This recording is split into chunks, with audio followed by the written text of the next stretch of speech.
Chapter 60. Adelmo glanced at the clock and realized that it was getting late.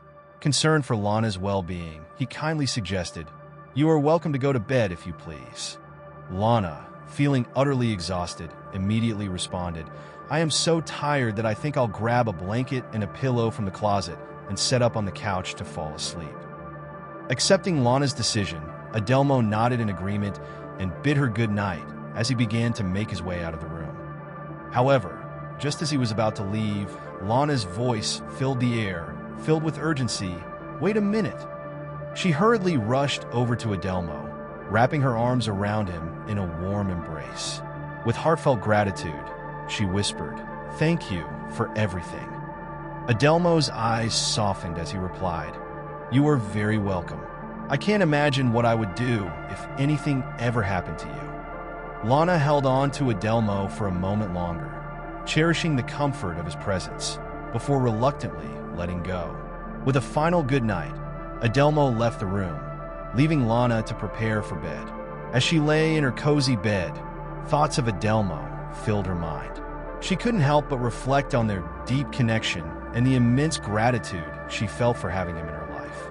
Eventually, exhaustion took over, and Lana drifted off to sleep, knowing that Adelmo was just a room away, always there to watch over her. Meanwhile, Adelmo quietly retrieved a blanket and a pillow from the closet, ensuring that Lana would be comfortable throughout the night. Adelmo finds himself in a dimly lit room, the air thick with an eerie silence. As he takes in his surroundings, he realizes that he has stumbled upon a mysterious ceremonial chamber.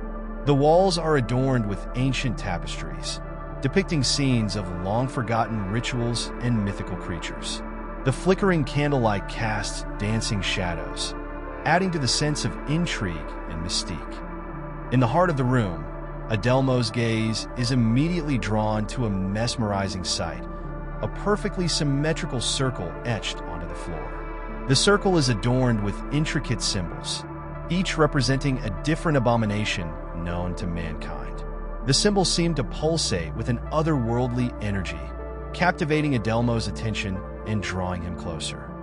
As he steps into the center of the circle, a surge of inexplicable emotions washes over Adelmo. He feels a strange connection to the symbols, as if they hold the key to unlocking some hidden knowledge. The room seems to come alive, as if responding to his presence. Adelmo's heart races with a mix of fear and curiosity, wondering what secrets this ceremonial room holds and what his role in it might be. Little does he know that his journey has only just begun, and that the dreams he had been experiencing were merely a glimpse into a world far beyond his imagination. As he stepped into the center, a surge of energy enveloped him, causing his senses to heighten. It was as if he had been transported to another realm, a place where reality and imagination intertwined. In this trance-like state, he could see vivid images, the very same ones his grandfather had described to him in countless stories. The figures from his grandfather's tales materialized before him, their eyes fixed upon him with an intensity that sent shivers down his spine.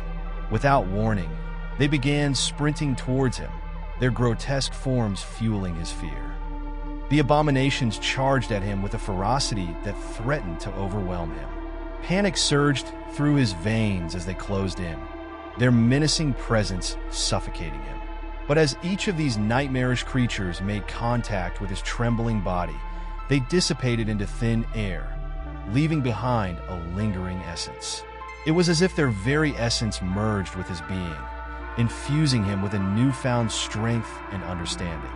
Gasping for breath, he collapsed onto the floor, his heart pounding in his chest. Yet amidst the exhaustion, a sense of relief washed over him, as if a burden had been lifted from his shoulders. Slowly, he rose to his feet, feeling an indescribable transformation coursing through his veins. It was as if he had shed his old self and emerged as a reborn individual, armed with the knowledge and confidence that had eluded him for so long. The once daunting abominations now seemed like mere stepping stones on his path to self-discovery. With a renewed sense of purpose, he realized that the gifts bestowed upon him by these phantoms were not curses, but rather blessings in disguise. He had been chosen to bear the weight of their wisdom, and he embraced it wholeheartedly.